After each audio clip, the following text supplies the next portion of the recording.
Yes 10th standard. अज ਆਪਾਂ ਨਵੀਂ story शुरू करनी है। चंदोआ चंदोआ ਜਿਹੜਾ ਆ ਉਹ ਬੀੜ ਸਾਹਿਬ ਜਾਂ ਕਹਿ ਲਓ ਦਰਬਾਰ ਸਾਹਿਬ ਦੇ ਵਿੱਚ ਚੜਾਇਆ ਜਾਂਦਾ ਆ। ਕਿਉਂ? ਇਹ ਜਿਹੜਾ ਆਮ ਕਰਕੇ ਕਹਿ ਲਓ ਕਿ ਮਾਣ ਬਖਸ਼ਣ ਦੇ ਲਈ, ਵਡਿਆਈ ਬਖਸ਼ਣ ਦੇ ਲਈ ਜਿਹੜਾ ਆ ਚੰਦੋਆ ਚੜਾਇਆ ਜਾਂਦਾ ਆ। ਜਦੋਂ ਵੀ ਇਹ ਕਹਿ ਲਓ ਕਿ ਸ਼ਰਧਾਲੂਆਂ ਦੇ ਮਨ ਦੇ ਵਿੱਚ ਕਿਸੇ ਚੀਜ਼ ਨੂੰ ਲੈ ਕੇ ਸ਼ਰਧਾ ਪੈਦਾ ਹੋ ਜਾਂਦੀ ਆ ਜਾਂ ਉਹਨਾਂ ਦਾ ਵਿਸ਼ਵਾਸ ਜਿਹੜਾ ਆ ਪੱਕਾ ਹੋ ਜਾਂਦਾ ਆ, ਤਾਂ ਆਮ ਕਰਕੇ ਜਿਹੜਾ ਹੈ ਉਹ ਗੁਰੂ ਦਰਬਾਰ ਦੇ ਵਿੱਚ ਚੰਦੋਆ ਚੜਾਉਣ ਦੀ ਜਿਹੜੀ ਆ ਇੱਛਾ ਰੱਖੀ ਜਾਂਦੀ ਆ, ਤਾਂ ਕਿ ਉਸ ਜਿਹੜਾ ਕਹਿ ਲਓ ਕਿ ਪਰਮਾਤਮਾ ਆ ਉਹਨੂੰ ਮਾਣ ਬਖਸ਼ਿਆ ਜਾਵੇ ਜਾਂ ਉਹਨੂੰ ਵਡਿਆਈ ਬਖਸ਼ੀ ਜਾਵੇ। ਸੋ ਇਹ ਜਿਹੜੀ ਕਹਾਣੀ ਹੈ ਇਹ ਇੱਕ ਪਤੀ ਪਤਨੀ ਦੀ ਕਹਾਣੀ ਆ, ਜਿਹਦੇ ਮੁੱਖ ਦੋ ਪਾਤਰ ਆ ਜਿਊਣ ਸਿੰਘ ਤੇ ਉਸਦੀ ਪਤਨੀ ਇੰਦਰ ਕੌਰ। ਇਹ ਜਿਹੜੀ ਆ ਪਤੀ ਪਤਨੀ ਦੀ ਕਹਾਣੀ ਆ, ਜਿਸ ਦੇ ਵਿੱਚ ਉਹਨਾਂ ਨੇ ਆਪਣੀ ਪੁੱਤਰ ਪ੍ਰਾਪਤੀ ਦੀ ਇੱਛਾ ਦੇ ਲਈ ਗੁਰੂ ਦਰਬਾਰ ਦੇ ਵਿੱਚ ਚੰਦੋਆ ਚੜਾਉਣ ਦੀ ਸੁਖਨਾ ਸੁੱਖੀ ਸੀ, ਤਾਂ ਕਿ ਜੇਕਰ ਉਹਨਾਂ ਦੇ ਘਰ ਪੁੱਤਰ ਹੋਵੇ ਤਾਂ ਉਹ ਅੰਮ੍ਰਿਤਸਰ ਦਰਬਾਰ ਸਾਹਿਬ ਜਾ ਕੇ ਚੰਦੋਆ ਚੜਾਉਣਗੇ ਅਤੇ ਆਪਣੀ ਜਿਹੜੀ ਹੈ ਇੱਛਾ ਨੂੰ ਪੂਰਾ ਕਰਨਗੇ। ਪਰ ਇੱਕ ਜਿਹੜੀ ਹੈ ਅਖੀਰ ਤੇ ਕਹਾਣੀ ਦੇ ਵਿੱਚ ਜਿਹੜੀ ਚੰਦੋਆ ਚੜਾਉਣ ਦੀ ਸੱਦਰ ਆ ਉਹ ਪਤੀ ਪਤਨੀ ਦੇ ਦਿਲ ਵਿੱਚ ਹੀ ਰਹਿ ਗਈ। ਔਰ ਉਹ ਕਿਉਂ ਜਿਹੜੀ ਸਦਰ ਉਹਨਾਂ ਦੀ ਦਿਲ ਵਿੱਚ ਹੀ ਰਹਿ ਗਈ, ਕਿਉਂ ਉਹਨਾਂ ਦੀ ਇੱਛਾ ਪੂਰੀ ਨਹੀਂ ਹੋਈ ਹੈ, ਉਹਨੂੰ ਆਧਾਰ ਬਣਾ ਕੇ ਜਿਹੜੀ ਆ ਇਹ ਸਟੋਰੀ ਜਾਂ ਇਹ ਕਹਾਣੀ ਰਚੀ ਗਈ ਆ, ਜਿਹੜੀ ਕਿ ਆਪਾਂ ਅੱਜ ਪੜ੍ਹਾਂਗੇ। ਦੋਵੇਂ ਪਤੀ ਪਤਨੀ ਰੇਲ ਦਾ ਸਫ਼ਰ ਕਰ ਰਹੇ ਸਨ। ਜਿਊਣ ਸਿੰਘ ਬਾਰੀ ਦੀ ਫੱਟੀ ਨਾਲ ਢਾਸਨਾ ਲਾਈ ਊਗ ਰਿਹਾ ਸੀ ਮਤਲਬ ਸੌਂ ਰਿਹਾ ਸੀ। ਢਾਸਨਾ ਮਤਲਬ ਆਸਰਾ ਲਗਾਈ। ਅਤੇ ਉਸਦੀ ਘਰਵਾਲੀ ਸਾਹਮਣੀ ਸੀਟ 'ਤੇ ਬੈਠੀ ਕਾਕੇ ਨੂੰ ਦੁੱਧ ਚੁੰਘਾ ਰਹੀ ਸੀ, ਦੁੱਧ ਪਿਲਾ ਰਹੀ ਸੀ। ਕਾਕੇ ਤੋਂ ਵੱਡੀਆਂ ਦੋਵੇਂ ਕੁੜੀਆਂ ਉਸਦੇ ਨਾਲ ਗੁੱਛਾ ਮੁੱਛਾਂ ਹੋਈਆਂ ਸੁੱਤੀਆਂ ਪਈਆਂ ਸਨ। ਸੋ ਕਹਿਣ ਤੋਂ ਕੀ ਭਾਵ ਹੈ ਕਿ ਜਿਹੜਾ ਜਿਊਣ ਸਿੰਘ ਹੈ ਅਤੇ ਉਸਦੀ ਪਤਨੀ, ਉਹਨਾਂ ਦੇ 3 ਬੱਚੇ ਆ, 2 ਕੁੜੀਆਂ ਨੇ ਅਤੇ ਇੱਕ ਉਹਨਾਂ ਦਾ ਛੋਟਾ ਬੇਟਾ ਆ। ਜਿਵੇਂ ਉਹਨਾਂ ਨੂੰ ਠੰਡ ਲੱਗ ਰਹੀ ਹੋਵੇ, ਰੁੱਤ ਜਿਉਂ ਸਿਆਲ ਦੀ ਸੀ। ਸੋ ਇਹਦੇ ਵਿੱਚ ਜਿਹੜਾ ਹੈ ਕਹਾਣੀ ਦੇ ਸ਼ੁਰੂਆਤ ਦੇ ਵਿੱਚ ਦਿਖਾਇਆ ਗਿਆ ਹੈ ਕਿ ਜਿਹੜੇ ਪਤੀ ਪਤਨੀ ਆ ਉਹ ਆਪਣੇ ਬੱਚਿਆਂ ਦੇ ਸਮੇਤ ਗੱਡੀ ਦੇ ਵਿੱਚ ਸਵਾਰ ਹੋ ਕੇ ਸਫ਼ਰ ਕਰ ਰਹੇ ਆ।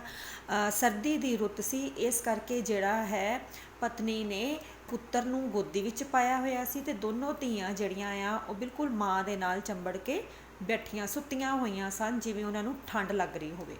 ਉਸਦੀ ਪਤਨੀ ਨੇ ਉਸਦੀ ਜੇਬ ਵੱਲ ਹੱਥ ਵਧਾਉਂਦਿਆਂ ਕਿਹਾ, ਹੁਣ ਜੇ ਤੁਹਾਨੂੰ ਇਹ 17 ਆਉਣ ਜਿਹੜੀਆਂ ਇਨਵਰਟਡ ਕਾਮਰਸ 'ਚ ਹੈ, ਕਰੋ ਨਾ ਉਰਾ ਬਟੂਆ, ਅਤੇ ਕਹਿੰਦਿਆਂ ਇੰਦਰ ਕੌਰ ਨੇ ਉਸਦੀ ਬਾਹਰਲੀ ਜੇਬ ਵਿੱਚੋਂ ਬਟੂਆ ਖਿੱਚ ਲਿਆ। ਵੀ ਇਹਦੇ ਵਿੱਚ ਜਿਹੜੇ ਆ ਇੰਦਰ ਕੌਰ ਦੇ ਕਿਹੜੇ ਭਾਵ ਵਿਅਕਤ ਕੀਤੇ ਗਏ ਆ, ਤਾਂ ਤੁਸੀਂ ਇਹਦੇ ਵਿੱਚ ਲਿਖਣਾ ਆ ਕਿ ਇਹਦੇ ਵਿੱਚ ਜਿਹੜੀ ਇੰਦਰ ਕੌਰ ਆ ਉਹਦੀ ਅੰਦਰੂਨੀ ਚਿੰਤਾ ਨੂੰ ਪੇਸ਼ ਕੀਤਾ ਗਿਆ ਆ।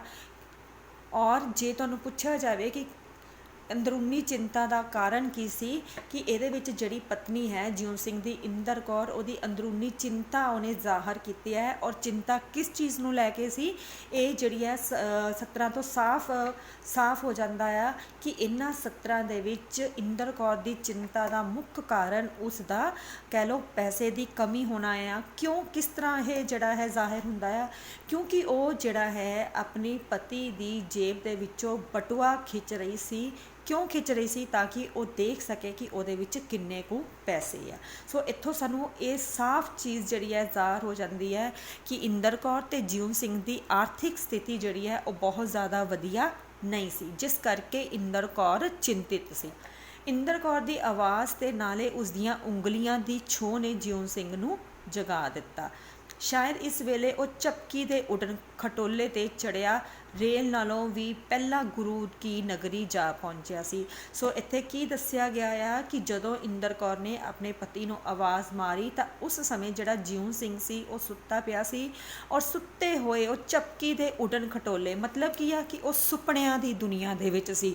ਉਹ ਉਡਣ ਖਟੋਲੇ 'ਤੇ ਚੜ੍ਹਿਆ ਹੋਇਆ ਸੀ, ਮਤਲਬ ਕਿ ਉਹ ਸੁਪਨਿਆਂ ਦੀ ਸਵਾਰੀ ਕਰ ਰਿਹਾ ਸੀ, ਉੱਥੇ ਚੜ੍ਹਿਆ ਹੋਇਆ ਸੀ। ਔਰ ਸੁਪਨਿਆਂ ਦੀ ਦੁਨੀਆ ਦੇ ਵਿੱਚ ਜਿਹੜਾ ਸੀ ਉਹ ਕਿੱਥੇ ਜਾ ਪਹੁੰਚਿਆ ਸੀ? ਗੁਰੂ ਕੀ ਨਗਰੀ, ਮਤਲਬ ਦਰਬਾਰ ਸਾਹਿਬ ਜਿਹੜਾ ਉਹ ਪਹੁੰਚ ਚੁੱਕਾ ਸੀ, ਜਿਸ ਦੇ ਦਰਸ਼ਨਾਂ ਲਈ ਉਹ ਅਤੇ ਉਸਦੀ ਪਤਨੀ ਕਈ ਸਾਲਾਂ ਤੋਂ ਤਰਸਦੇ ਰਹੇ ਸਨ। ਸੋ ਕਈ ਸਾਲਾਂ ਤੋਂ ਉਹਨਾਂ ਦੀ ਇੱਛਾ ਸੀ ਕਿ ਦਰਬਾਰ ਸਾਹਿਬ ਦੇ ਦਰਸ਼ਨ ਕੀਤੇ ਜਾਣ। ਸੋ ਅੱਜ ਜਿਹੜਾ ਹੈ ਉਹ ਜਿਊਣ ਸਿੰਘ ਨੀਂਦ ਦੇ ਵਿੱਚ ਕਹਿ ਲਓ ਸੁਪਨਿਆਂ ਦੀ ਨੀਂਦ ਵਿੱਚ ਸੁਪਨੇ ਲੈਂਦਾ ਹੋਇਆ ਗੁਰੂ ਕੀ ਨਗਰੀ ਜਾ ਪਹੁੰਚਿਆ ਸੀ। ਜਿਉਂ ਸਿੰਘ ਰੇਲਵੇ ਇੰਜਣ ਦਾ ਫਾਇਰਮੈਨ ਸੀ। ਰੇਲਵੇ ਮੁਲਾਜ਼ਮ ਹੋਣ ਕਰਕੇ ਭਾਵੇਂ ਉਸਨੂੰ ਆਉਣ ਜਾਣ ਦਾ ਪਾਸ ਮਿਲ ਸਕਦਾ ਸੀ। ਸੋ ਪਹਿਲੀ ਚਿੰਤਾ ਤਾਂ ਇਹ ਸੀ ਕਿ ਜਦੋਂ ਉਹਨਾਂ ਨੇ ਰੇਲ ਦੇ ਵਿੱਚ ਸਫ਼ਰ ਕਰਨਾ ਸੀ ਤਾਂ ਉਹਨਾਂ ਨੂੰ ਜਿਹੜਾ ਹੈ ਰੇਲ ਵਿੱਚ ਸਫ਼ਰ ਕਰਨ ਦੇ ਲਈ ਟਿਕਟਾਂ ਲੈਣੀਆਂ ਪੈਣੀਆਂ ਸੀ। ਪਰ ਇਸ ਚੀਜ਼ ਦੀ ਜਿਉਂ ਸਿੰਘ ਨੂੰ ਚਿੰਤਾ ਨਹੀਂ ਸੀ, ਕਿਉਂਕਿ ਉਹਦੀ ਨੌਕਰੀ ਹੀ ਜਿਹੜੀ ਆ ਰੇਲਵੇ ਦੇ ਵਿੱਚ ਸੀ, ਫਾਇਰਮੈਨ ਸੀ।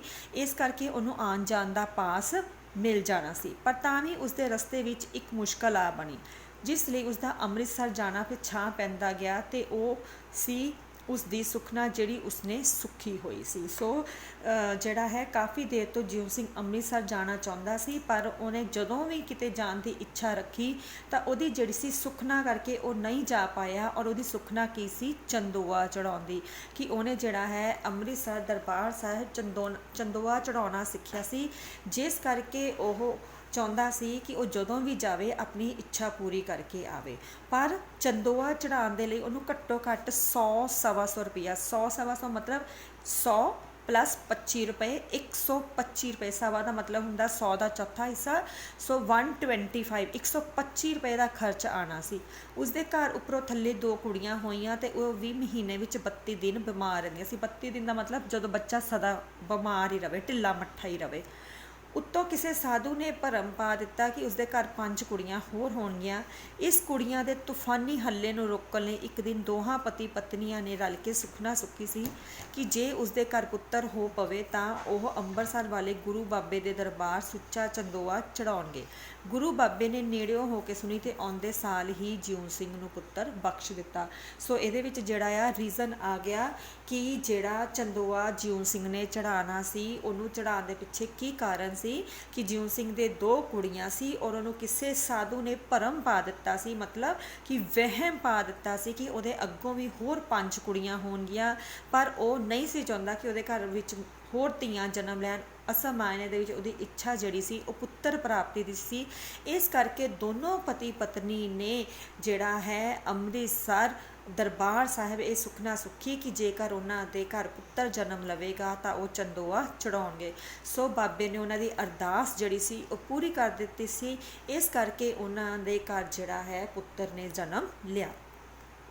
ਤਨਖਾਹ ਉਸ ਦੀ ਜੋ ਫਾਇਰਮੈਨ ਦੀ ਹੁੰਦੀ ਆ ਕੁੱਲ 80 ਰੁਪਏ ਸੀ। 80 ਦੇ ਉੱਪਰ ਐਡ ਉੱਪਰ ਤੱਕ ਪਾ ਲਓ, ਜਿਸ ਨਾਲ ਮਸੇ ਘਰ ਦੇ 4-5 ਜੀਆਂ ਦਾ ਲੂਣ ਤੇਲ ਮਤਲਬ ਹੁੰਦਾ ਖਰਚਾ ਪਾਣੀ। ਸੋ ਚੰਦੋਆ ਚੜਾਉਣ ਦੇ ਲਈ ਘੱਟ ਤੋਂ ਘੱਟ 125 ਰੁਪਏ ਚਾਹੀਦੇ ਸੀ, ਪਰ ਤਨਖਾਹ ਉਹਦੀ ਸਿਰਫ 80 ਰੁਪਏ ਸੀ। ਸੋ 80 ਰੁਪਏ ਦੇ ਵਿੱਚ ਜਿਹੜੇ ਉਹਦੇ ਘਰ ਦੇ ਵਿੱਚ 5 ਜੀ ਸੀ, ਪਤੀ ਪਤਨੀ ਤੇ 3 ਬੱਚੇ, ਉਹਨਾਂ ਦਾ ਮਸੀ ਜਿਹੜਾ ਹੈ ਖਰਚਾ ਪਾਣੀ ਹੀ ਪੂਰਾ ਹੁੰਦਾ ਸੀ। ਔਰ ਇੱਕ ਮਹੀਨੇ ਜੇ 5-7 ਬਚ ਵੀ ਜਾਂਦੇ, ਕਿ ਜੇਕਰ ਕਿਤੇ ਉਹਨਾਂ ਦੇ ਇਹ 5-7 ਰੁਪਏ ਮਹੀਨੇ ਦੇ ਵਿੱਚ ਬਚ ਵੀ ਜਾਂਦੇ ਤਾਂ ਦੂਸਰੇ ਮਹੀਨੇ ਅਚਾਨਕ ਹੀ ਕੋਈ ਐਸੀ ਤੋੜ ਆ ਬੰਦੀ, ਤੋੜ ਕਹਿੰਦੇ ਆ ਮੁਸੀਬਤ ਨੂੰ, ਕਿ 10-5 ਦਾ ਉਲਟ ਕਰਜ਼ ਚੜ ਜਾਂਦਾ। ਕਿ ਜੇ ਕਿਸੇ ਮਹੀਨੇ ਦੋਨੋਂ ਕੰਜੂਸੀ ਕਰਕੇ 5-7 ਰੁਪਏ ਬਚਾ ਵੀ ਲੈਂਦੇ ਤਾਂ ਅਗਲੇ ਮਹੀਨੇ ਜਿਹੜੀ ਸੀ ਕੋਈ ਇਹੋ ਜਿਹੀ ਕਹਿ ਲਓ ਮੁਸੀਬਤ ਆ ਪੈਂਦੀ ਕਿ ਉਹਨਾਂ ਦਾ ਉਲਟਾ ਜਿਹੜਾ ਸੀ ਹੋਰ ਉਹਨਾਂ ਦੇ ਉੱਪਰ 10-5 ਦਾ ਕਰਜ਼ ਚੜ ਜਾਂਦਾ, ਜਿਸ ਕਰਕੇ ਹਮੇਸ਼ਾ ਉਹਨਾਂ ਕੋਲ ਪੈਸਿਆਂ ਦੀ ਕਮੀ ਰਹੀ। ਪਰ ਸੁਖਨਾ ਨੂੰ ਤਾਂ ਨਹੀਂ ਸੀ ਟਾਲਿਆ ਜਾ ਸਕਦਾ, ਇਹ ਤਾਂ ਹਰ ਹੀਲੇ ਦੇਣੀ ਹੀ ਸੀ। ਜਦੋਂ ਪਿਛਲੇਰੇ ਮਹੀਨੇ ਬੱਚੇ ਨੂੰ ਕਾਕੜਾ ਲਾਕੜਾ ਜਿਹੜੀ ਆ ਬਿਮਾਰੀ ਹੁੰਦੀ ਹੈ ਜਿਹਦੇ ਵਿੱਚ ਸਾਰੇ ਸਰੀਰ ਦੇ ਉੱਪਰ ਨਿੱਕੇ ਜਿਹੇ ਦਾਣੇ ਨਿਕਲ ਆਉਂਦੇ ਆ, ਤਾਂ ਦੋਹਾਂ ਨੇ ਖਾਨਿਓ ਗਈ ਦਾ ਮਤਲਬ ਹੁੰਦੀ ਆ ਹੋਸ਼ ਗੁੰਮ ਹੋ ਜਾਣੀ, ਹੋਸ਼ ਗਵਾਚ ਜਾਣੀ, ਬੇਸੁੱਧ ਹੋ ਜਾਣਾ, ਭਾਵੇਂ ਗੁਰੂ ਬਾਬੇ ਦੀ ਕਰੋਪੀ ਦਾ ਫਲ ਹੋਵੇ। ਸੋ ਜਦੋਂ ਉਹਨਾਂ ਦਾ ਬੱਚਾ ਬਿਮਾਰ ਹੋਇਆ, ਉਹਨੂੰ ਕਾਕੜਾ ਲਾਕੜਾ ਨਿਕਲਿਆ, ਤਾਂ ਉਸ ਸਮੇਂ ਉਹਨਾਂ ਨੂੰ ਕੀ ਲੱਗਿਆ, ਦੋਨਾਂ ਦੇ ਜਿਹੜਾ ਸੀ ਇੱਕਦਮ ਹੋਸ਼ ਗਵਾਚ ਗਈ। ਔਰ ਉਹਨਾਂ ਨੂੰ ਇਸ ਤਰ੍ਹਾਂ ਲੱਗਾ ਕਿ ਉਹਨਾਂ ਦੇ ਬੱਚੇ ਦੀ ਬਿਮਾਰੀ ਦਾ ਮੁੱਖ ਕਾਰਨ ਕੀ ਹੈ, ਕਿ ਉਹਨਾਂ ਦੇ ਉੱਪਰ ਬਾਬੇ ਦੀ ਕਰੋਪੀ ਪਈ ਹੈ। ਔਰ ਕਰੋਪੀ ਦਾ ਕਾਰਨ ਕੀ ਹੈ ਕਿ ਉਹਨਾਂ ਨੇ ਆਪਣੀ ਸੁਖਨਾ ਪੂਰੀ ਨਹੀਂ ਕੀਤੀ। ਦੋਹਾਂ ਨੇ ਅਰਜ਼ੋਈਆਂ ਮਤਲਬ ਬੇਨਤੀਆਂ ਕੀਤੀਆਂ। ਕਿਹਦੇ ਅੱਗੇ ਕੀਤੀਆਂ? ਪਾਤਸ਼ਾਹ ਦੇ ਅੱਗੇ। ਹੇ ਸੱਚਿਆ ਪਾਤਸ਼ਾਹ, ਜੇ ਮਿਹਰ ਕਰਕੇ ਦਿੱਤਾ ਹੀ ਤਾਂ ਹੁਣ ਇਸ ਦਾ ਧਾਗਾ ਲੰਬਾ ਕਰੀ। ਧਾਗਾ ਲੰਬਾ ਕਰੀ ਮਤਲਬ ਉਮਰ ਲੰਬੀ ਕਰੀ। ਹੁਣ ਤੁਹਾਨੂੰ ਵੀ ਪਤਾ ਆ ਕਿ ਇੱਕ ਕਬੀਲਦਾਰ ਬੰਦਾ ਜਿਹਨੇ ਮੰਗ ਕੇ ਜਿਹੜਾ ਹੈ ਪੁੱਤਰ ਲਿਆ ਹੋਵੇ ਪਰਮਾਤਮਾ ਤੋਂ, ਔਰ ਜਦੋਂ ਉਹਦੀ ਸਿਹਤ ਖਰਾਬ ਹੋਵੇ ਤਾਂ ਮਾਤਾ ਪਿਤਾ ਦੀ ਜਿਹੜੀ ਹੈ ਉਹ ਇੱਕਦਮ ਹੋਸ਼ ਗਵਾਚ ਜਾਂਦੇ ਆ। ਇਸ ਕਰਕੇ ਜਦੋਂ ਉਹਨਾਂ ਨੂੰ ਇਹ ਡਰ ਲੱਗਾ ਕਿ ਸ਼ਾਇਦ ਸੁਖਨਾ ਪੂਰੀ ਨਾ ਹੋਣ ਕਰਕੇ ਉਹਨਾਂ ਦਾ ਪੁੱਤਰ ਬਿਮਾਰ ਹੋ ਗਿਆ ਆ, ਤਾਂ ਉਹਨਾਂ ਨੇ ਪਰਮਾਤਮਾ ਦੇ ਅੱਗੇ ਅਰਦਾਸ ਕੀਤੀ ਕਿ ਪਰਮਾਤਮਾ, ਕਿ ਜੇ ਤੂੰ ਮਿਹਰ ਕਰਕੇ ਦਿੱਤਾ ਹੈ ਤਾਂ ਇਹਦੀ ਉਮਰ ਲੰਬੀ ਕਰ, ਅਸੀਂ ਇਸ ਦੇ ਰਾਜੀ ਹੋਣ ਦੇ 40 ਦਿਨਾਂ ਦੇ ਅੰਦਰ ਅੰਦਰ ਤੇਰੇ ਦਰਬਾਰ ਅੰਦਰ ਚੰਦੋਵਾ ਚੜਾਵਾਂਗੇ। ਸੋ ਦੁਬਾਰਾ ਉਹਨਾਂ ਨੇ ਫਿਰ ਸੁਖਨਾ ਸੁਖੀ ਕਿ ਜਦੋਂ ਉਹਨਾਂ ਦਾ ਬੱਚਾ ਬਿਲਕੁਲ ਠੀਕ ਹੋ ਜਾਵੇਗਾ ਤਾਂ ਉਹ 40 ਦਿਨਾਂ ਦੇ ਅੰਦਰ ਚੰਦੋਆ ਚੜਾਉਣਗੇ। ਸੋ ਜਦੋਂ ਤੁਹਾਨੂੰ ਕੁਐਸਚਨ ਆਉਣਾ ਆ ਕਿ ਉਹਨਾਂ ਨੇ ਚੰਦੋਆ ਚੜਾਉਣ ਦੀ ਸੁਖਨਾ ਕਿਉਂ ਸੁਖੀ ਸੀ, ਤਾਂ ਤੁਸੀਂ ਦੋਨੋਂ ਰੀਜ਼ਨ ਲਿਖਣੇ ਆ ਕਿ ਪਹਿਲਾਂ ਉਹਨਾਂ ਨੇ ਸੁਖਨਾ ਪੁੱਤਰ ਪ੍ਰਾਪਤੀ ਲਈ ਸੁਖੀ ਸੀ, ਔਰ ਦੂਸਰੀ ਜਿਹੜੀ ਹੈ ਉਹਨਾਂ ਨੇ ਆਪਣੇ ਪੁੱਤਰ ਦੀ ਰਾਜੀ ਖੁਸ਼ੀ ਹੋਣ ਕਰਕੇ ਸੁਖਨਾ ਸੁਖੀ ਸੀ। ਸੋ ਦੋਨੋਂ ਰੀਜ਼ਨ ਲਿਖਣੇ ਆ। ਤਾਂ ਫਿਰ ਜਿਉਂ ਸਿੰਘ ਨੂੰ ਗੁਰੂ ਬਾਬੇ ਦੀ ਜ਼ਾਹਰਾ ਕਰਾਮਾਤ ਨਜ਼ਰ ਆਈ। ਜ਼ਾਹਰਾ ਕਰਾ ਮਤਲਬ ਕਿ ਆਪਣੀ ਅੱਖੀਂ ਜਿਹੜੀ ਸੀ ਪਰਮਾਤਮਾ ਦਾ ਕ੍ਰਿਸ਼ਮਾ ਦੇਖਣ ਨੂੰ ਨਜ਼ਰ ਆਇਆ ਜਦੋਂ ਉਹਨਾਂ ਦਾ ਬਾਬਾ 8 ਵਾਰੀ ਦੇ ਅੰਦਰ ਅੰਦਰ ਨਵਾਂ ਨਰੋਇਆ ਮਤਲਬ ਬਿਲਕੁਲ ਤੰਦਰੁਸਤ ਹੋ ਗਿਆ, ਕਿ ਇੱਕਦਮ ਉਹਨਾਂ ਦਾ ਜਿਹੜਾ ਬੱਚਾ ਸੀ ਉਹ ਬਿਲਕੁਲ ਠੀਕ ਠਾਕ ਹੋ ਗਿਆ। ਖੁਸ਼ੀ ਤੇ ਸ਼ਰਧਾ ਨਾਲ ਦੋਹੋਂ ਪਤੀ ਪਤਨੀ ਦੀਆਂ ਰੂਹਾਂ ਬਾਗ ਹੋ ਗਿਆ। ਰੂਹ ਬਾਗ ਮਤਲਬ ਅੰਦਰ ਤੱਕ ਉਹਨਾਂ ਨੂੰ ਖੁਸ਼ੀ ਹੋਈ ਕਿ ਪਰਮਾਤਮਾ ਨੇ ਉਹਨਾਂ ਦੀ ਝੋਲੀ ਦੇ ਵਿੱਚ ਖੁਸ਼ੀ ਪਾਈ, ਬੱਚਾ ਉਹਨਾਂ ਦਾ ਠੀਕ ਠਾਕ ਹੋ ਗਿਆ। ਪਰ ਅਗਲੇ ਸਵਾਲ ਨੇ ਉਹਨਾਂ ਦੀ ਖੁਸ਼ੀ ਨੂੰ ਕਿਰਕਰਾ ਕਰ ਦਿੱਤਾ। ਚੰਦੋਏ ਲਈ ਰੁਪਏ। ਖੁਸ਼ ਤਾਂ ਬਹੁਤ ਸੀ ਕਿ ਬੱਚਾ ਉਹਨਾਂ ਦਾ ਠੀਕ ਹੋ ਗਿਆ, ਪਰ ਉਹਨਾਂ ਦੀ ਚਿੰਤਾ ਜਿਹੜੀ ਸੀ ਸਿਰਫ ਕਿਹਨੂੰ ਲੈ ਕੇ ਸੀ? ਚੰਦੋਏ ਨੂੰ। ਕਿਉਂਕਿ 80 ਰੁਪਏ ਮਹੀਨਾ ਦਾ ਵਿੱਚ ਜਿਹਦੇ ਵਿੱਚ ਕੁਝ ਬਚਦਾ ਹੀ ਨਹੀਂ ਸੀ, ਉਹਦੇ ਵਿੱਚ 125 ਰੁਪਏ ਦਾ ਇੰਤਜ਼ਾਮ ਕਰਨਾ ਉਹਨਾਂ ਦੋਨਾਂ ਪਤੀ ਪਤਨੀ ਦੇ ਲਈ ਬਹੁਤ ਔਖਾ ਸੀ। ਨਿਰਾ ਰੁਪਇਆਂ ਦਾ ਹੀ ਸਵਾਲ ਨਹੀਂ ਸੀ, ਇਦੋਂ ਵੀ ਵੱਡਾ ਸਵਾਲ ਸੀ ਛੁੱਟੀ ਦਾ, ਕਿਉਂਕਿ ਉਸਦੀ ਛੁੱਟੀ ਡਿਊ ਨਹੀਂ ਸੀ। ਡਿਊ ਮਤਲਬ ਬਾਕੀ। ਹੁਣ ਜਿਉਂ ਸਿੰਘ ਨੂੰ ਇੱਕ ਪਾਸੇ ਪੈਸੇ ਦੀ ਚਿੰਤਾ ਸੀ ਔਰ ਦੂਸਰੇ ਪਾਸੇ ਚਿੰਤਾ ਸੀ ਕਿ ਉਹਦੀ ਛੁੱਟੀ ਜਿਹੜੀ ਸੀ ਬਚੀ ਨਹੀਂ ਸੀ ਹੋਈ। ਆਮ ਕਰਕੇ ਜਿਹੜੇ ਸਰਕਾਰੀ ਕਰਮਚਾਰੀ ਹੁੰਦੇ ਆ ਉਹਨਾਂ ਨੂੰ ਜਿਹੜੀ ਆ ਸਰਕਾਰ ਵੱਲੋਂ ਸਾਲ ਦੀਆਂ ਛੁੱਟੀਆਂ ਮਿਲਦੀਆਂ ਆ, ਪਰ ਜਿਉਂ ਸਿੰਘ ਦੀ ਛੁੱਟੀ ਬਚੀ ਨਹੀਂ ਸੀ ਹੋਈ। ਕਹਿਣ ਤੋਂ ਕੀ ਭਾਵ ਹੈ ਕਿ ਉਹ ਜਿੰਨੀਆਂ ਛੁੱਟੀਆਂ ਨੂੰ ਮਿਲਦੀਆਂ ਆ ਉਹ ਪਹਿਲਾਂ ਹੀ ਲੈ ਚੁੱਕਾ ਸੀ, ਕਈ ਬੱਚਿਆਂ ਦੀ ਬਿਮਾਰੀ ਕਰਕੇ। ਸੋ ਇਹ ਸਾਰੇ ਰੀਜ਼ਨ ਤੁਹਾਨੂੰ ਜਿਹੜੇ ਯਾਦ ਕਰਨੇ ਪੈਣੇ ਕਿ ਕਿਹੜੇ ਕਾਰਨਾਂ ਕਰਕੇ ਜਿਉਂ ਸਿੰਘ ਦੀ ਛੁੱਟੀ ਜਿਹੜੀ ਸੀ ਉਹ ਬਚੀ ਨਹੀਂ ਸੀ। ਕੇਸ ਕਰਕੇ ਕਿ ਕਦੀ ਤਾਂ ਬੱਚਿਆਂ ਦੀ ਬਿਮਾਰੀ ਕਰਕੇ, ਕਿਉਂਕਿ ਉਹਦੀਆਂ ਕੁੜੀਆਂ ਜਿਹੜੀਆਂ ਲਗਭਗ ਹਮੇਸ਼ਾ ਬਿਮਾਰ ਹੀ ਰਹਿੰਦੀਆਂ ਸੀ, ਇਸ ਕਰਕੇ ਉਹਨੂੰ ਕਦੀ ਛੁੱਟੀ ਕਰਨੀ ਪੈਂਦੀ। ਕਦੀ ਰਿਸ਼ਤੇਦਾਰਾਂ ਦੇ ਮਰਨਿਆਂ ਪਰਨਿਆਂ 'ਤੇ ਜਾਣ ਕਰਕੇ, ਕਿ ਜੇਕਰ ਰਿਸ਼ਤੇਦਾਰਾਂ ਦੇ ਵਿੱਚ ਕੋਈ ਮਰ ਗਿਆ ਹੈ ਕਿਤੇ ਭੋਗ 'ਤੇ ਉਹਨੂੰ ਜਾਣਾ ਪੈ ਗਿਆ ਤਾਂ ਛੁੱਟੀ ਕਰਨੀ ਪਈ। ਕਦੀ ਲਗਾਤਾਰ ਰਾਤ ਦੀ ਡਿਊਟੀ ਦੇ ਅਨਿੰਦੇ ਕੱਟ ਕੇ ਉਹ ਬਿਮਾਰ ਹੋ ਜਾਂਦਾ। ਅਤੇ ਕਈ ਵਾਰੀ ਕੀ ਹੁੰਦਾ ਕਿ ਜਦੋਂ ਲਗਾਤਾਰ ਉਹਨੂੰ ਡਿਊਟੀ ਕਰਨੀ ਪੈਂਦੀ, ਰਾਤ ਨੂੰ ਉਹਦੀ ਨੀਂਦ ਪੂਰੀ ਨਾ ਹੁੰਦੀ, ਤਾਂ ਉਹ ਖੁਦ ਬਿਮਾਰ ਹੋ ਜਾਂਦਾ, ਜਿਸ ਕਰਕੇ ਉਹਨੂੰ ਛੁੱਟੀ ਲੈਣੀ ਪੈਂਦੀ। ਜਿਸ ਕਰਕੇ ਇਹਨਾਂ ਹੀ ਖਾਤਿਆਂ ਵਿੱਚ ਉਸਦੀਆਂ ਸਾਰੀਆਂ ਛੁੱਟੀਆਂ ਲਿਖੇ ਲੱਗੀਆਂ। ਜਿਸ ਕਰਕੇ ਕਹਿ ਲਓ ਕਿ ਇਹਨਾਂ ਕਾਰਨਾਂ ਕਰਕੇ ਉਹਦੀਆਂ ਸਾਰੀਆਂ ਛੁੱਟੀਆਂ ਜਿਹੜੀਆਂ ਸੀ ਉਹ ਪਹਿਲਾਂ ਹੀ ਲੱਗ ਗਈਆਂ, ਕੋਈ ਵੀ ਬਾਕੀ ਨਹੀਂ ਬਚੀ। ਬੜੀ ਹਫੜਾ ਦਫੜੀ ਮਚੀ। ਉਸਨੇ ਹੱਦੋਂ ਬਾਲੀ ਨੱਠ ਭੱਜ ਕੀਤੀ। ਸ਼ੰਟਰ ਤੋਂ ਲੈ ਕੇ ਫੋਰਮੈਨ ਤੱਕ ਸਭ ਦੀਆਂ ਖੁਸ਼ਾਮਦਾਂ ਹੁੰਦੀਆਂ, ਝੂਠੀ ਪ੍ਰਸ਼ੰਸਾ ਕਰਨੀ। ਸ਼ੰਟਰ ਔਰ ਫੋਰਮੈਨ ਜਿਹੜੇ ਆ ਸਾਰੇ ਰੇਲਵੇ ਦੇ ਕਰਮਚਾਰੀ ਆ, ਅਲੱਗ-ਅਲੱਗ ਜਿੱਦਾਂ ਕਹਿ ਲਓ ਕਿ ਨਿਯੁਕਤੀਆਂ ਹੁੰਦੀਆਂ ਰੇਲਵੇ ਦੇ ਵਿੱਚ, ਕਿ ਜਿਹੜੀਆਂ ਲਾਈਨਾਂ ਦੀ ਰਿਪੇਅਰ ਕਰਦੇ, ਮੁਰੰਮਤ ਕਰਦੇ ਆ, ਉਹ ਸਾਰੇ ਜਿਹੜੇ ਆ ਅਲੱਗ-ਅਲੱਗ ਜਿਹੜੀਆਂ ਆ ਭਰਤੀਆਂ ਹੁੰਦੀਆਂ। ਉਹਦੇ ਅਕੋਰਡਿੰਗ ਉਹਨੇ ਕੀ ਕੀਤਾ ਸੀ, ਜਿਉਂ ਸਿੰਘ ਨੇ ਸ਼ੰਟਰ ਤੋਂ ਲੈ ਕੇ ਫੋਰਮੈਨ ਸਭ ਦੀ ਪ੍ਰਸ਼ੰਸਾ ਕੀਤੀ, ਸਭ ਦੀ ਉਹਨੇ ਚਾਪਲੂਸੀ ਕੀਤੀ ਕਿ ਕਿਸੇ ਨਾ ਕਿਸੇ ਤਰ੍ਹਾਂ ਜਿਹੜਾ ਸੀ ਉਹਨੂੰ ਛੁੱਟੀ ਮਿਲ ਜਾਵੇ, ਕਿ ਕਿਵੇਂ ਉਸਨੂੰ ਬਹੁਤੀ ਨਹੀਂ ਤਾਂ 1 ਹਫ਼ਤੇ ਦੀ ਛੁੱਟੀ ਮਿਲ ਜਾਵੇ। ਮਸੇ ਕਿਤੇ ਜਾ ਕੇ ਉਹਨੂੰ 5 ਦਿਨਾਂ ਦੀ ਛੁੱਟੀ ਮਿਲੀ। ਸੋ ਅਖੀਰ ਜਿਹੜਾ ਸੀ ਜਿਉਂ ਸਿੰਘ ਨੇ ਛੁੱਟੀ ਦਾ ਪ੍ਰਬੰਧ ਕਰ ਲਿਆ। ਬਾਕੀ ਸਵਾਲ ਰਹਿ ਗਿਆ ਰੁਪਇਆਂ ਦਾ। ਹੁਣ ਛੁੱਟੀ ਮਿਲ ਗਈ, ਪਾਸ ਉਹਨੂੰ ਰੇਲਵੇ ਦਾ ਮਿਲ ਜਾਣਾ ਸੀ, ਸਿਰਫ ਹੁਣ ਸਵਾਲ ਰਹਿ ਗਿਆ ਸੀ ਚੰਦੋਆ ਚੜ੍ਹਾਉਣ ਦੇ ਲਈ ਜਿਹੜੀ ਉਹਨੂੰ ਰਕਮ ਚਾਹੀਦੀ ਸੀ। ਰੇਲ ਦਾ ਪਾਸ ਭਾਵੇਂ ਸਰਕਾਰੀ ਸੀ, ਪਰ ਖਰਚ ਲਈ ਚੰਦੋਏ ਦੀ ਰਕਮ ਪਾ ਕੇ ਘੱਟੋ ਘੱਟ 150 ਲੋੜੀਂਦਾ ਸੀ। ਸੋ ਆਉਣ ਜਾਣ ਦਾ ਜਾਂ ਉੱਥੇ ਥੋੜ੍ਹਾ ਬਹੁਤਾ ਉੱਪਰਲਾ ਖਰਚਾ ਪਾ ਕੇ 125 ਰੁਪਏ ਤਾਂ ਜਿਹੜੇ ਸੀ ਉਹਨੂੰ ਚਾਹੀਦੇ ਸੀ ਚੰਦੋਆ ਚੜ੍ਹਾਉਣ ਦੇ ਲਈ, ਪਰ ਇਸ ਤੋਂ ਇਲਾਵਾ ਜਿਹੜਾ ਆ 25 ਰੁਪਏ ਹੋਰ ਉਹਨੂੰ ਐਕਸਟਰਾ ਕਹਿ ਲਓ ਕਿ ਥੋੜ੍ਹਾ ਬਹੁਤਾ ਉੱਪਰ ਉਹਨੇ ਲੈ ਕੇ ਜਾਣਾ ਸੀ, ਇਸ ਕਰਕੇ ਉਹਨੂੰ ਕੁੱਲ 150 ਰੁਪਏ ਚਾਹੀਦੇ ਸੀ।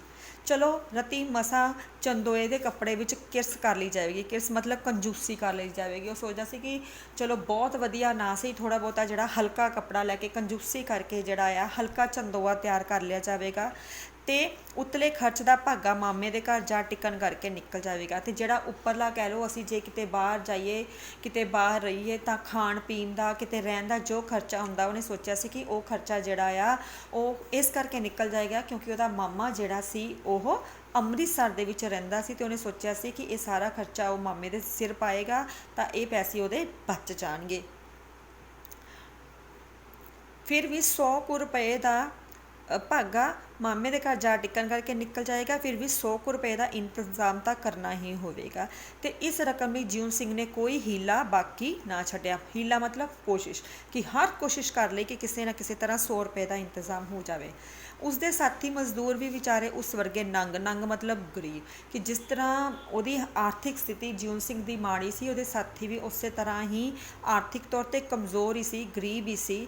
ਫਿਰ ਵੀ ਜਿੰਨਾ ਕਿਸੇ ਤੋਂ ਸਰਿਆ ਉਸਨੇ ਦਿੱਤਾ, ਤਾਂ ਕਿਤੇ 50 ਰੁਪਏ ਉਸ ਪਾਸ ਜੁੜੇ। ਸੋ ਜਿਉਂ ਸਿੰਘ ਸਿਰਫ ਕਿੰਨੇ ਰੁਪਈਆਂ ਦਾ ਇੰਤਜ਼ਾਮ ਕਰ ਪਾਇਆ ਸੀ? ਸਿਰਫ 50 ਰੁਪਈਆਂ ਦਾ। ਅੰਮ੍ਰਿਤਸਰ ਦੀ ਯਾਤਰਾ ਨੂੰ ਤਾਂ ਲਮਕਾਇਆ ਨਹੀਂ ਸੀ ਜਾ ਸਕਦਾ, ਜਦ ਕਿ ਕਾਕੇ ਨੂੰ ਰਾਜੀ ਹੋਇਆ ਮਹੀਨੇ ਤੋਂ ਜ਼ਿਆਦਾ ਹੋ ਗਿਆ ਸੀ। ਜੇ 40ਵਾਂ ਦਿਨ ਟੱਪ ਗਿਆ ਤਾਂ ਨਾ ਜਾਣੀਏ ਗੁਰੂ ਬਾਬੇ ਦੇ ਦਰ ਤੋਂ ਬੇਮੁਖ ਹੋ ਕੇ ਕਿਹੜੇ ਕਸ਼ਟਾਂ ਦਾ ਮੂੰਹ ਵੇਖਣਾ ਪਏਗਾ। ਸੋ ਜਿਉਂ ਸਿੰਘ ਨੂੰ ਚਿੰਤਾ ਇਸ ਚੀਜ਼ ਦੀ ਸੀ ਕਿ ਉਹਨਾਂ ਨੇ 40 ਦਿਨਾਂ ਦੇ ਅੰਦਰ ਜਿਹੜਾ ਹੈ ਚੰਦੋਆ ਚੜਾਉਣ ਦੀ ਸੁਖਨਾ ਸੁੱਖੀ ਹੈ, ਔਰ ਜੇ ਉਹਨਾਂ ਦੀ ਇਹ ਸੁਖਨਾ ਪੂਰੀ ਨਾ ਹੋਈ ਤਾਂ ਫਿਰ ਪਤਾ ਨਹੀਂ ਉਹਨਾਂ ਨੂੰ ਹੋਰ ਕਿਹੜਾ ਕਸ਼ਟ ਜਿਹੜਾ ਆ ਵੇਖਣਾ ਪਏਗਾ। ਅਖੀਰ ਜਦੋਂ ਹੋਰ ਪੈਸਿਆਂ ਲਈ ਕੋਈ ਰਾਹ ਨਾ ਸੁੱਝਿਆ ਤਾਂ ਜਿਉਂ ਸਿੰਘ ਨੇ ਸਲਾਹ ਕੀਤੀ, ਅੰਮ੍ਰਿਤਸਰ ਵਾਲੇ ਮਾਮਾ ਜੀ ਕਿਹੜੀ ਮਰਜ਼ ਦੀ ਦੁਆ ਨੇ। ਸੋ ਅਖੀਰ ਜਿਹੜਾ ਹੈ ਜਦੋਂ ਕੋਈ ਵੀ ਜਿਉਂ ਸਿੰਘ ਦਾ ਹੱਲ ਨਾ ਹੋਇਆ ਤਾਂ ਉਹਨੇ ਇਹ ਸੋਚਿਆ ਕਿ ਉਹਦੇ ਜਿਹੜੇ ਅੰਮ੍ਰਿਤਸਰ ਦੇ ਮਾਮਾ ਜੀ ਆ, ਉਹ ਹੁਣ ਜਿਹੜੇ ਆ ਉਹਨਾਂ ਦੀ ਮੁਸੀਬਤ ਦਾ ਹੱਲ ਕੱਢਣਗੇ। ਕਿ ਇੱਕ ਲੱਖਾਂਪਤੀ ਆਦਮੀ ਉਹਨਾਂ ਦੀ ਇੰਨੀ ਮਦਦ ਵੀ ਨਹੀਂ ਕਰੇਗਾ। ਉਹਨੂੰ ਉਮੀਦ ਸੀ ਕਿ ਉਹਦਾ ਜਿਹੜਾ ਮਾਮਾ ਹੈ ਉਹ ਲੱਖਾਂਪਤੀ ਆਦਮੀ ਹੈ ਅਤੇ ਉਹਨਾਂ ਦੀ ਜਿਹੜੀ ਹੈ ਇੰਨੀ ਕੁ ਮਦਦ, 100 ਕੁ ਰੁਪਏ ਦੀ ਮਦਦ ਤਾਂ ਉਹ ਕਰ ਹੀ ਦੇਵੇਗਾ। ਅਤੇ ਇਸ ਹੌਸਲੇ 'ਤੇ ਇਹ ਜੋੜਾ ਆਪਣੇ ਬਾਲ ਬੱਚੇ ਨੂੰ ਲੈ ਕੇ ਅੰਮ੍ਰਿਤਸਰ ਦੀ ਯਾਤਰਾ ਲਈ ਗੱਡੀ 'ਤੇ ਸਵਾਰ ਹੋਇਆ। ਸੋ ਜਿਉਂ ਸਿੰਘ ਜਿਹੜਾ ਸੀ ਆਪ ਪੈਸੇ ਦਾ ਪ੍ਰਬੰਧ ਨਹੀਂ ਕਰ ਪਾਇਆ ਸੀ, ਉਹ ਸਿਰਫ ਆਪਣੇ ਮਾਮੇ ਦੇ ਉੱਪਰ ਜੋ ਲੱਖਾਂਪਤੀ ਅਸਾਮੀ ਸੀ ਉਹਦੇ ਉੱਪਰ ਉਮੀਦਾਂ ਲਾ ਕੇ ਅੰਮ੍ਰਿਤਸਰ ਦੇ ਲਈ ਆਪਣੇ ਟੱਬਰ ਨੂੰ ਲੈ ਕੇ ਰਵਾਨਾ ਹੋਇਆ। ਅੱਖਾਂ ਖੁੱਲ੍ਹਣ 'ਤੇ ਜਿਉਂ ਸਿੰਘ ਨੇ ਤੱਕਿਆ, ਇੰਦਰ ਕੌਰ ਬਟੂਏ 'ਚ ਨੋਟ ਕੱਢ ਕੇ ਗਿਣ ਰਹੀ ਹੈ। ਸੋ ਸਾਰੀ ਹੀ ਕਹਾਣੀ ਦੇ ਵਿੱਚ ਇੰਦਰ ਕੌਰ ਜਿਹੜੀ ਹੈ ਤੁਹਾਨੂੰ ਪੈਸਿਆਂ ਨੂੰ ਲੈ ਕੇ ਪਰੇਸ਼ਾਨ ਨਜ਼ਰ ਆਏਗੀ। ਅੰਦਰੋਂ ਜਿਹੜੀ ਹੈ ਪੈਸਿਆਂ ਦੀ ਚਿੰਤਾ ਉਹਨੂੰ ਵੱਢ ਕੇ ਖਾ ਰਹੀ ਸੀ। ਕੀ ਘੜੀ ਮੁੜੀ ਇੰਪੋਰਟੈਂਟ ਲਾਈਨਸ ਹੈ, ਟਿਕ ਕਰ ਲਈਓ। ਕੀ ਘੜੀ ਮੁੜੀ ਫੁੱਲਣ ਬਹਿ ਜਾਨੀ ਹੈ ਬਟੂਏ ਨੂੰ। ਸੋ ਇਹ ਲਾਈਨਾਂ ਜਿਹੜੀਆਂ ਆ ਉਹ ਜਿਉਂ ਸਿੰਘ ਬੋਲ ਰਿਹਾ ਆ। ਕਿਹਨੂੰ ਬੋਲ ਰਿਹਾ ਹੈ? ਇੰਦਰ ਕੌਰ ਨੂੰ ਬੋਲ ਰਿਹਾ। ਕਦੋਂ ਬੋਲ ਰਿਹਾ? ਜਦੋਂ ਇੰਦਰ ਕੌਰ ਬਾਰ-ਬਾਰ ਉਹਦਾ ਬਟੂਆ ਕੱਢ ਕੇ ਪੈਸੇ ਗਿਣਦੀ ਹੈ, ਨੋਟ ਗਿਣਦੀ ਹੈ ਔਰ ਆਪਣੀ ਚਿੰਤਾ ਨੂੰ ਜ਼ਾਹਰ ਕਰਦੀ ਹੈ। ਅਤੇ ਉਸ ਸਮੇਂ ਜਿਉਂ ਸਿੰਘ ਜਿਹੜਾ ਹੈ ਉਹ ਇੰਦਰ ਕੌਰ ਨੂੰ ਜਵਾਬ ਦਿੰਦਾ ਹੈ ਕਿ ਕੀ ਘੜੀ ਮੁੜੀ, ਕਿ ਬਾਰ-ਬਾਰ ਜਿਹੜਾ ਆ ਉਹਦਾ ਬਟੂਆ ਕੱਢ ਕੇ ਕਿਉਂ ਫੋਲਦੀ ਪਈ ਹੈ। ਜਿਉਂ ਸਿੰਘ ਨੇ ਮਿੱਠਾ ਜਿਹਾ ਰੋਸ ਪ੍ਰਗਟ ਕੀਤਾ। ਰੋਸ ਮਤਲਬ ਦੁੱਖ ਪ੍ਰਗਟ ਕੀਤਾ। ਕਿਤੇ ਵੱਧ ਜਾਂਦੇ ਆ ਘੜੀ ਮੁੜੀ ਗਿਣਨਾ, ਕਿਉਂਕਿ ਜਿਉਂ ਸਿੰਘ ਜਾਣਦਾ ਸੀ ਕਿ ਜਿਹੜੀ ਇੰਦਰ ਕੌਰ ਹੈ ਬਾਰ-ਬਾਰ ਨੋਟਾਂ ਨੂੰ ਗਿਣੀ ਜਾ ਰਹੀ ਹੈ, ਪਰ ਬਾਰ-ਬਾਰ ਉਹਦੇ ਗਿਣਨ ਦੇ ਨਾਲ ਨਾ ਤਾਂ ਨੋਟ ਘਟਣੇ ਆ ਅਤੇ ਨਾ ਹੀ ਨੋਟ ਵਧਣੇ ਆ, ਉਨੇ ਹੀ ਪੈਸੇ ਰਹਿਣੇ ਆ। ਇਸ ਕਰਕੇ ਉਹ ਕਹਿੰਦਾ ਹੈ ਕਿ ਘੜੀ ਮੁੜੀ ਗਿਣਨ ਦਾ ਕੋਈ ਫਾਇਦਾ ਨਹੀਂ ਹੈ, ਜਿੰਨੇ ਪੈਸੇ ਲੈ ਕੇ ਤੁਰੇ ਆ ਘਰੋਂ ਉਨੇ ਹੀ ਰਹਿਣੇ ਆ। ਯੈਸ, ਅੱਜ ਬੇਟਾ ਆਪਾਂ ਇੱਥੋਂ ਤੱਕ ਹੀ ਕਰਾਂਗੇ। ਇਸ ਤੋਂ ਅੱਗੇ ਜਿਹੜਾ ਆ ਕੱਲ੍ਹ ਨਵਾਂ ਕੰਟੀਨਿਊ ਕਰਾਂਗੇ, ਅਗਲਾ ਪੇਜ, ਅਤੇ ਫਿਰ ਜਿਹੜੀ ਆ ਅੱਗੋਂ ਸਟੋਰੀ ਨੂੰ ਕਰਾਂਗੇ। ਓਕੇ।